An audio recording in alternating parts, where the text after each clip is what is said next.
Hi friends, இந்த வீடியோவில் நம்ம JavaScriptல இருக்கிற ஆப்ரேட்டர்ஸ் சம்மந்தமாக பார்த்துட்ருக்கோம். ஸோ அதில் நம்ம அடுத்ததாக பார்க்க போகிறது வந்துக்கிட்டு அசைன்மெண்ட் ஆப்ரேட்டர்ஸ்ன்னு சொல்கிறது தான். ஸோ நான் இங்கே என்ன செய்கிறேன்னு பாருங்கள். ஃபர்ஸ்ட்டுக்கே தேவையான HTML டேக்ஸ் எல்லாத்தையும் நமக்கு எடுத்துக்கலாம். ஸோ JavaScript எழுதுறதுக்கு இந்த டேக்ஸ் எல்லாம் நமக்கு தேவையானு கேட்டிங்கன்னா கண்டிப்பாக கிடையாதுங்க. ஸோ நம்ம JavaScript எழுதிக்கலாம், பட் நம்ம அந்த அவுட்புட் பார்க்குறதுக்கு நம்ம ப்ரௌசரில் நம்ம யூஸ் பண்ண போகிறோம்டா. ஸோ அதுக்கு நமக்கு என்ன தேவைன்னு சொல்லி பார்த்தீங்கன்னா இந்த HTMLs எல்லாம் நமக்கு தேவை. ஸோ நான் இதில் ஜேஎஸ்ன்னு சொல்லி கொடுத்துக்கிறேன். ஸோ கொடுத்ததுக்கப்புறம் இங்கே எனக்கு டெமோவை அவுட்புட் பண்ணி பார்க்குறதுக்கு நான் இப்போ செய்ய போகிற கோடிங்ஸில் அவுட்புட்டை பார்க்குறதுக்கு நம்ம என்ன செய்ய போகிறோம்டா, இங்கே நம்ம டிவ் ஒன்று க்ரியேட் பண்ணிக்குவோம். ஸோ இல்லாட்டி நம்ம ஒரு h1 டேக் ஒன்று கொடுத்துக்கலாம். ஸோ நமக்கு போல்ட் பண்ணி பெருசாகவே டிஸ்பிளே பண்ணி காட்டும். h1 டேக் கொடுத்துட்டு நான் இங்கே என்ன செய்கிறேன், ஐடி ஒன்று கொடுத்துக்கிறேன். ஸோ அந்த ஐடிக்கு டெமோ என்று சொல்லி கொடுத்துக்கலாம். ஓகே, ஸோ கீழே என்ன செய்ய போகிறேன்டா, நம்ம JavaScript எழுதுறதுக்கு JavaScript டேக் கொடுத்துக்கலாம். சரிங்களா? ஸோ இந்த JavaScript டேக்குள்ளே வந்து ஃபஸ்ட்டுக்கு வந்துட்டு document dot get element by ID, இதுக்குள்ளே டெமோ ஒன்று கொடுத்துட்டு இன்னர் HTML. ஸோ இதுக்குள்ளே நம்ம ஏதாவது சேஞ்சஸ் கொடுக்கும்போது ஃபார் எக்ஸாம்பிள் ஹாய் என்று சொல்லி கொடுத்தேனடா. ஸோ அதுக்குரிய அவுட்புட் வந்துட்டு எனக்கு என்ன செய்யும், இங்கே டிஸ்பிளே ஆகும். ஸோ நம்ம இப்போ ஆப்ரேட்டர்ஸுக்கு பார்ப்போம் வந்துட்டு. ஸோ முதலாவதாக பார்த்தீங்கன்னு சொன்னால் அசைன்மெண்ட் ஆப்ரேட்டர்ஸ். ஸோ அசைன்மெண்ட் ஆப்ரேட்டர்ஸில் வந்துட்டு நாம் ஒரு வேரியபிள் இருக்குன்னு சொன்னால் அந்த வேரியபிளுக்கு ஒரு வேல்யூஸை நம்ம அசைன் பண்ண போகிறோம். ஸோ ஃபார் எக்ஸாம்பிள் லெட்ன்னு சொல்லி எக்ஸ்ன்னு சொல்லி ஒரு வேரியபிள் க்ரியேட் பண்ணுறேன். ஒரு ஈக்குவல் கொடுத்தீங்கடா, அந்த ஈக்குவலுக்கு பின்னுக்கு இருக்கிற என்ன தானம் கொடுக்குறீங்களோ அந்த தானம் அந்த எக்ஸுக்கு அசைன் பண்ணப்படும். ஸோ இங்கே 25ன்னு சொல்லி கொடுத்துக்கிறேன். ஸோ கொடுத்தேன்னு சொன்னால் இங்கே பார்த்தீங்கன்னா நான் எங்கே எல்லாம் நான் அந்த எக்ஸை நான் யூஸ் பண்ணுறனோ அந்த இடத்தையெல்லாம் என்ன செய்யும், இந்த எக்ஸுக்கு பதிலாக நான் என்ன வேல்யூஸ் அசைன் பண்ணியிருக்கணும் அந்த வேல்யூஸ் எனக்கு டிஸ்பிளே ஆகும். நான் இப்போ சர்வ் பண்ணுறேன்னு பாருங்கள், எனக்கு 25 சொல்லி நமக்கு டிஸ்பிளே ஆகிடுச்சு. இது நார்மலாக இதுக்கு முதல் இருந்த டுட்டோரியலில் கூட நாம் யூஸ் பண்ணோம். ப்ளஸ் வந்துக்கிட்டு நம்ம மேத்ஸ் படிக்கும்போது அதில் கூட நம்ம இதெல்லாம் அப்ளை பண்ணி பார்த்துருப்போம். பட் இப்போது இதை தாண்டி வேறு என்னென்ன ஆப்ரேட்டர்ஸ் அசைன்மெண்ட் ஆப்ரேட்டர்ஸ் எல்லாம் இருக்குதுன்னு சொல்லி நம்ம பார்த்துக்கலாம்.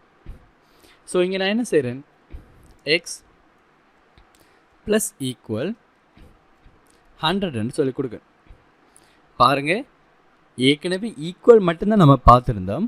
இங்கே ப்ளஸ் ஈக்குவல் என்று சொல்கிற ஒரு ஆப்ஷனையும் நாம் இங்கே யூஸ் பண்ணுறோம். ஸோ கொடுத்துட்டு சர்வ் பண்ணுறேன்னு பாருங்கள், 125ன்னு சொல்லி எனக்கு டிஸ்பிளே ஆகிடுச்சிங்க.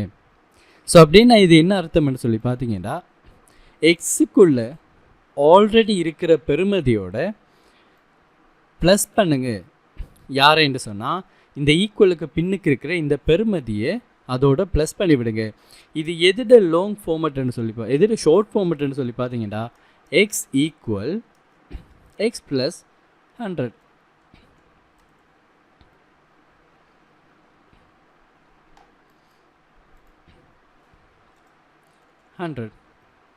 ஸோ கொடுக்கன்னு பாருங்கள், இதோட லாங் ஃபார்மேட் தான் பார்த்தீங்கன்னு சொன்ன ஷார்ட் ஃபார்மேட் தான் இவர், இது லாங் ஃபார்மேட்.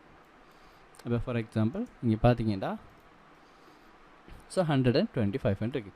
ஒருவேளை எனக்கு இந்த கோடிங் இல்லைன்றாலும் எனக்கு அதே அவுட்புட் வர பாருங்கள், கொடுத்துக்கிறேன். எனக்கு 125ன்னு சொல்லி எனக்கு டிஸ்பிளே ஆகுது. அப்போது ஷார்ட் ஃபார்மேட்டில் எழுதுகிற முறை தான் இது. அப்போது நம்ம ஒரு வேரியபிள் க்ரியேட் பண்ணும்போதே இதை நம்ம அப்ளை பண்ணி பார்த்துக்கலாமான்னு சொல்லி நம்ம செக் பண்ணி பார்த்தா இங்கே இப்போ என்ன செய்கிறேன், இங்கே ப்ளஸ் கொடுத்து விடுறேன். கொடுத்தா எரர் காட்டும்.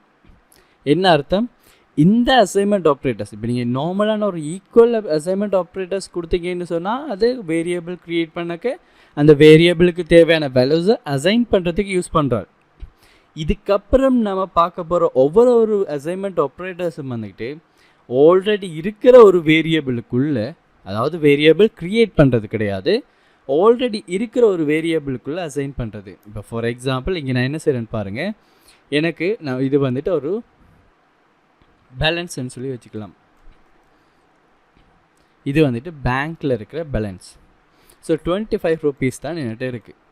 நான் என்ன செய்ய போகிறேன், டெபாசிட் பண்ண போகிறேன், ஒரு அமௌண்ட்டை கொண்டு போய் டெபாசிட் பண்ண போகிறேன்.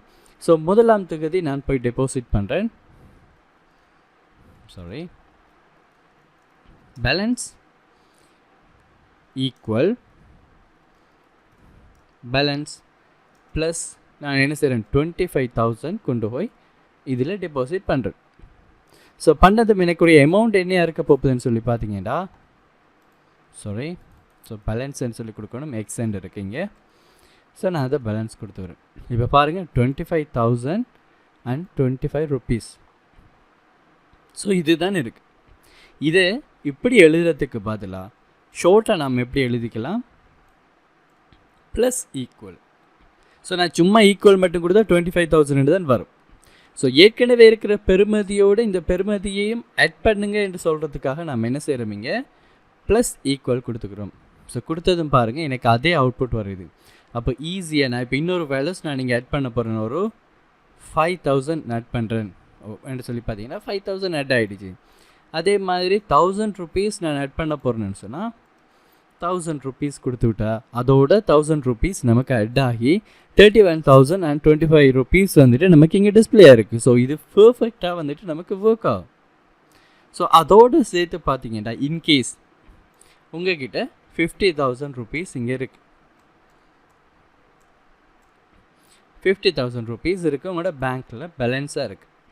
ஸோ அதில் இருந்து நீங்கள் ஒரு 25,000 எடுத்துட்டீங்க.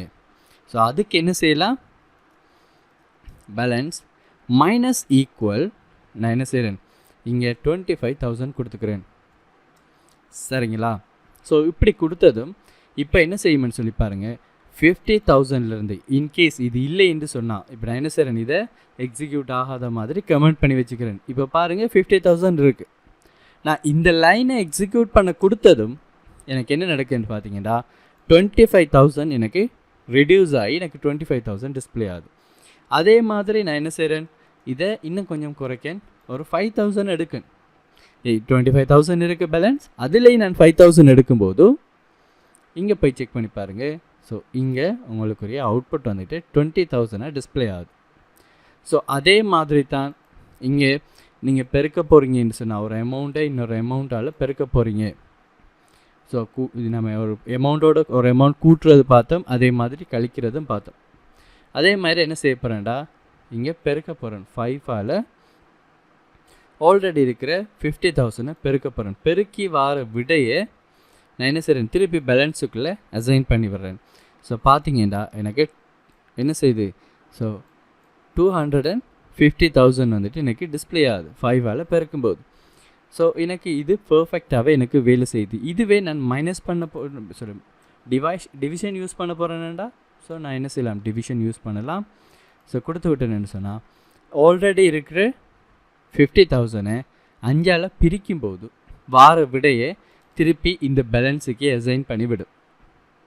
அதே சந்தர்ப்பத்தில் இப்போ நீங்கள் ஒரு அமௌண்ட் இருக்குது, ஃபார் எக்ஸாம்பிள் உங்களோட பேங்க்கில் 22,250 இருக்குது. 22,210 உங்கள்கிட்ட இருக்குது. ஸோ நீங்கள் என்ன செய்ய போகிறீங்கன்னு சொல்லி பார்த்தீங்கன்னா இந்த அமௌண்ட்லேருந்து ஒவ்வொரு ஆட்களுக்கும் நீங்கள் என்ன செய்ய போகிறீங்க, 50 இல்லாட்டி 5,000 rupees நீங்கள் கொடுக்க போகிறீங்க. ஸோ கொடுத்து முடிச்சதுக்கப்புறம் உங்ககிட்ட எவ்வளோ காசு பேலன்ஸ் இருக்குதுன்னு சொல்லி பார்க்குறதுக்கு இங்கே நீங்கள் ஈஸியாகவே மூடல் ஆப்ரேட்டர்ஸ் யூஸ் பண்ணிக்கலாங்க. ஸோ நான் என்ன செய்கிறேன்னு பாருங்கள், 5,000 கொடுத்துட்டேன்.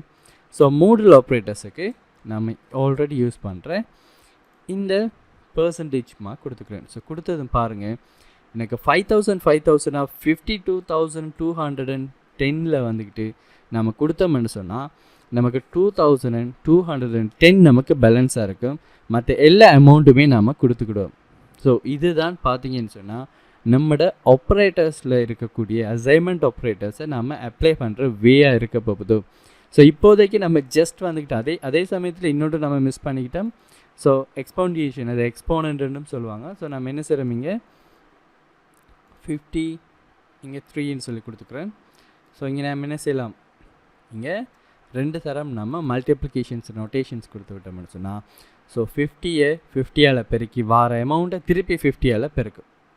ஸோ இதுதான் இதோட நோக்கம். ஸோ பார்த்தீங்கன்னா இப்போ நாம் என்ன செய்திருக்கோம், மெஷர்மெண்ட் ஆப்ரேட்டர்ஸில் இருக்கக்கூடிய எல்லா விதமான ஆப்ரேட்டர்ஸையும் நம்ம இங்கே இவலுவேட் பண்ணி பார்த்தோம். வந்துட்டு எப்படி ஃபங்க்ஷன் ஆகுது, என்ன யூஸுங்கிறதே நம்ம பார்த்தோம்.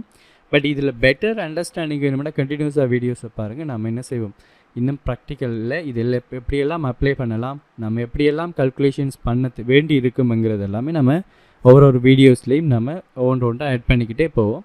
ஸோ தேங்க்யூ ஃபார் வாட்சிங். நெக்ஸ்ட் வீடியோவில் பார்க்கலாம்.